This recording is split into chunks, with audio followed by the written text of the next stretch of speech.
lalabas ako guys. Punta ako dun sa kapatid ng asawa ko. Punta ako sa bahay nila.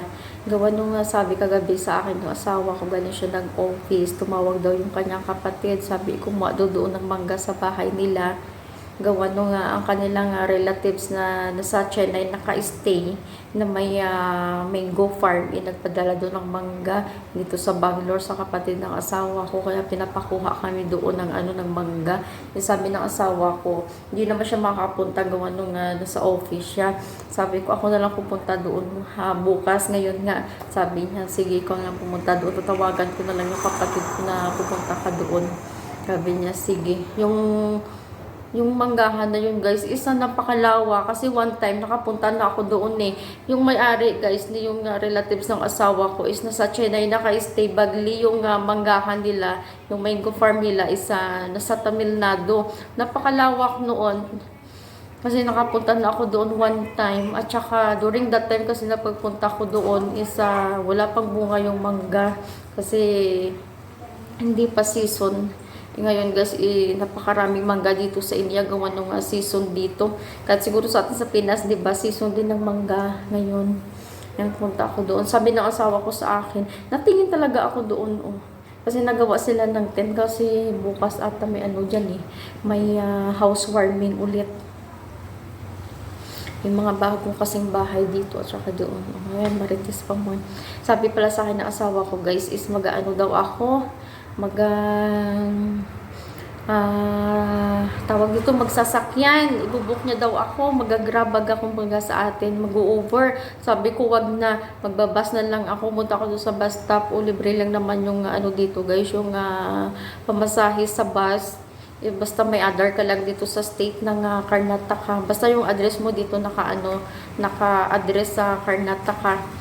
Hindi ko lang alam kung sa other state ng India country yung mga babae sa sa pamasahe sa bus nila, sa public transportation nila. Kasi dito guys sa Bangalore is dito sa states ng India, sa Bangalore is libre yung pamasahe basta may other ka lang. Yan, pumunta na ako doon. Dadalhin ko yung aking backpack. Magbabagpack ako guys. Haramunta na ng office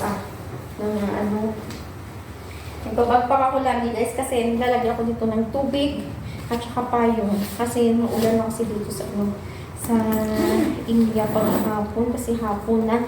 Dapat kanina umaga ako pumunta may bisita kasi dito kanina umaga.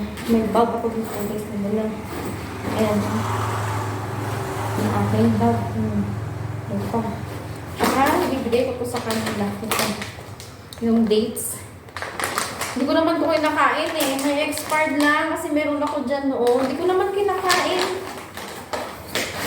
Ano akong isang ganito kaya sabi ko bibigay ko na lang. Kasi naman dyan yung ma-expired. Sabi ng asawa ko sige bibigay na. Ang ganito doon.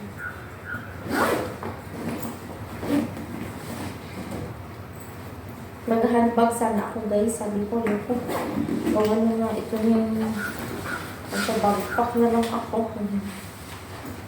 Gusto ko lagi nakabagpack talaga. Okay na to yung naalis na ako. Saan ako suksik? Lalakad lang ako. Punta ko na sa bus stop. More than 5 minutes walk lang naman dito galing sa bahay.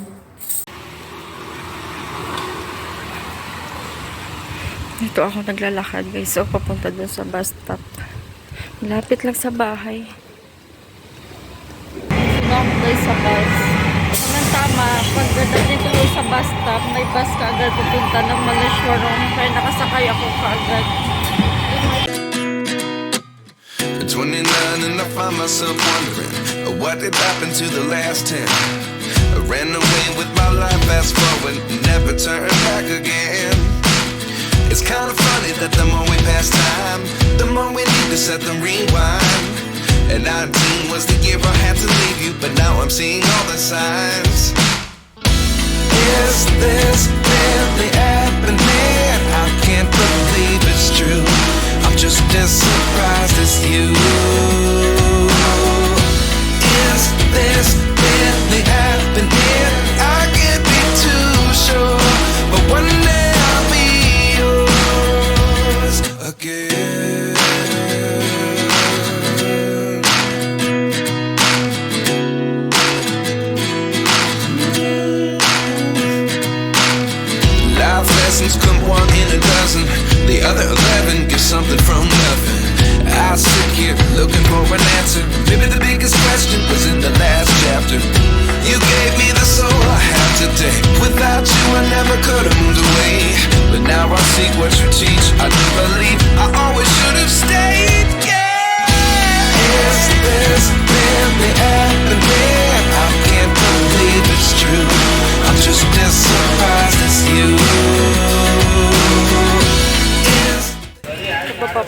guys, galing sa bus. Nagulo ng buhok ko.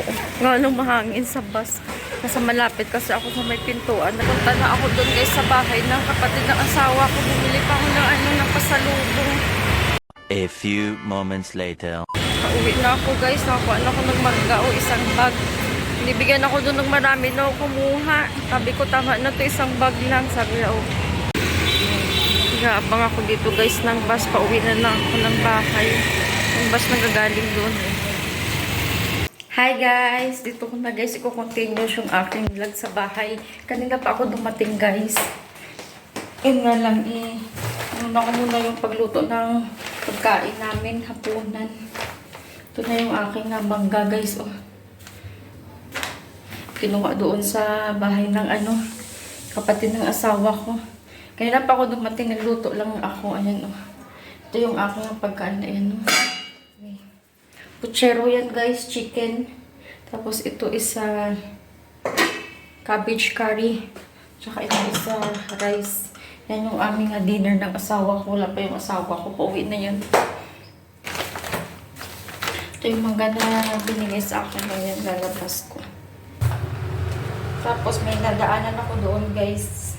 Punta ako ng bus stop, may nadaanan ako na titinda ng spice. Bumili ako ito. Ingredients ko guys sa nawa lang palaw at saka biryani. Ito. Ilan nyo guys ito yung cloves. Yan. Pag masakit yung ngipin nyo, ilagay nyo to sa butas ng ngipin. O di kaya nguyain nyo. Effective to. 6 to 1, 2, 3, 4, 5. Baka nakababa yung isa. Kasi yung 6 yan. Kasi yung binayaran ko isa 120. Bawat isa nito isa 20 rupees. Yan. Ay, kabayo mo malalaglag yung mangga. Ayan. Nilabas ko. Masyadong kita. O, ayan. Kita na.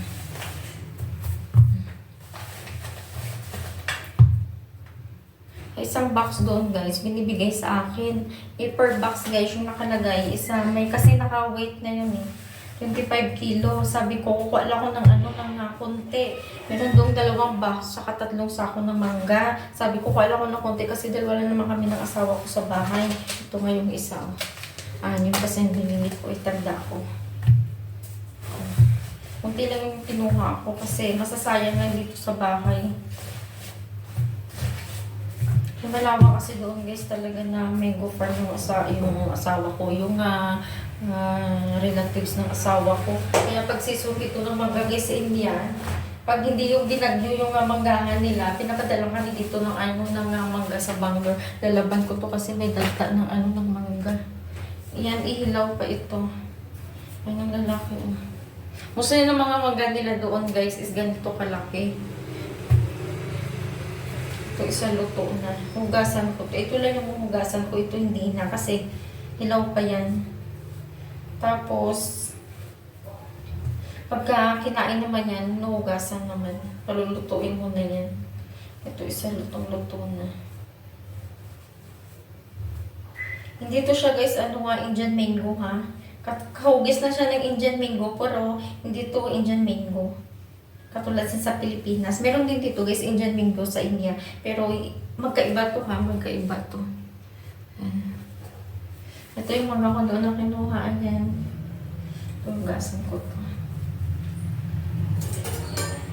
Tapos ito, lalagay ko to sa sako. May sako ako doon eh.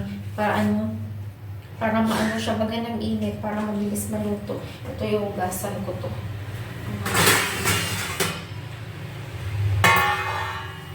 Guys, punta ko doon, no. Bumili ako na ng tinapay, saka focus pa sa lubong ko sa sa kanila. Wala ko asawa ko, pero malapit na yun. Ito yung oras. Ito 7:30 na kasi. 7:30 na dito sa bahay.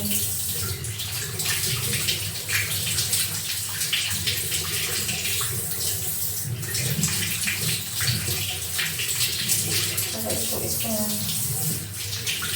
paglaluan yung lumis sa pala.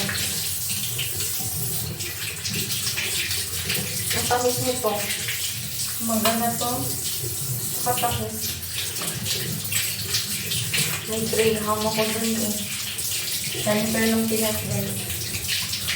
Next time, bibili ako ng Nestle cream at saka condensed milk. Pagbawa ako ng graham. May yung graham.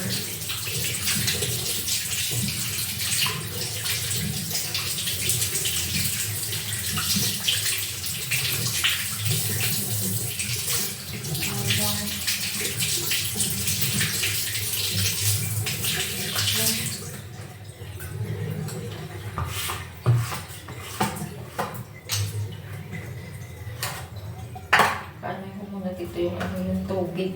Tapos mamaya ita-transfer ko doon sa may table. May isang lagayan doon eh. Patutuyuin ko muna yan dito. Tutuyuin yan mamaya.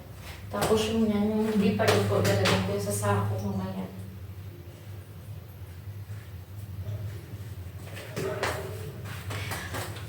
Ayan guys, that is for today's video. Thanks for watching everyone. See you in my next video. God bless all. Bye!